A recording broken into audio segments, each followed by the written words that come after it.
আজকে আপনাদের শোনাবো একটা অন্যরকম গল্প। আমি মনীষা।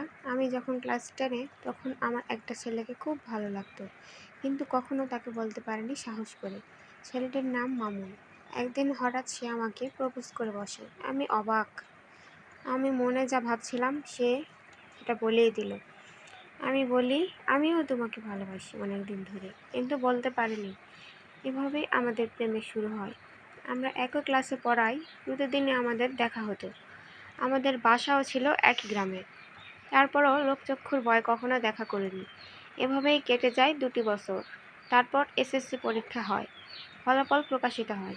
মামুন চলে যায় অন্য এক শহরে ইঞ্জিনিয়ারিং পড়তে, আর আমি এলাকায় একটা কলেজে ভর্তি হই।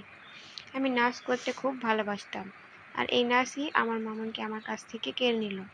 মামুন তার মনের সব কথা তার মাকে বলতো। সে একদিন তার মাকে বলেছিল যে আমি মনীষাকেই বিয়ে করব, এছাড়া আর কাউকে বিয়ে করব না। তখন ওর মা ওকে বলেছিল, এই মেয়েকে যদি তুই বিয়ে করিস তাহলে আমি কখনোই ঘরে তুলব না, আর ওকে দিয়ে ওয়াদা করে নিয়েছিল। পরের দিন থেকে মামুনকে কল দিলে আর সে আমার সাথে কথা বলতো না। এভাবেই কেটে যায় 3 মাস। তারপর সে বাসায় আসে। ওকে বলি দেখা করার জন্য, সে রাজিও হয়। আমরা একটা পার্কে দেখা করি।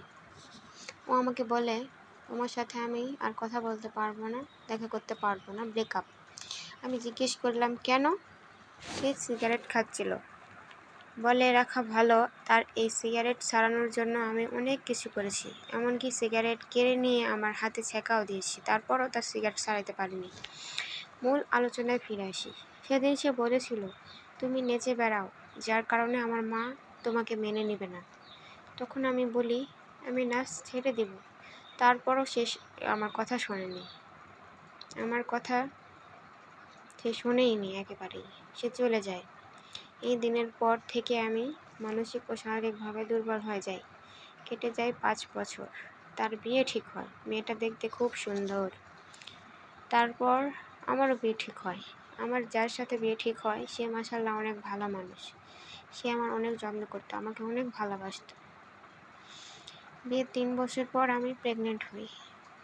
মামুন আমার বাসায় একই গ্রামে হওয়ায় জানতে পারলাম তার বউ প্রেগনেন্ট।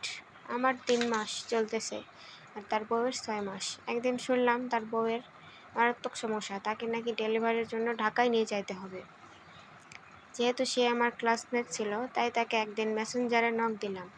জিজ্ঞেস করলাম, কেমন আছো? সে বলল, আমাকে আর গালি দিও না, অভিশাপ দিও না। বলল, তোমার বউ আর বেবি কেমন আছে? সে বলল, ভালো। আর বলল, সুখে থেকো, ভালো থেকো, সবাইকে নিয়ে ভালো থেকো। আমি বললাম, এখন এইসব কথা বলার কোনো মানেই হয় না। যে যার লাইফে ভালো আছে, সুখে আছে, এটাই অনেক কিছু। তো গল্পটা কেমন লাগলো আপনাদের প্লিজ কমেন্ট করে জানাবেন। এই গল্পের সঙ্গে আমার বাস্তব জীবনের কোনো মিল নেই। আমার চ্যানেলটাকে সাবস্ক্রাইব করে আমার পাশে থাকবেন।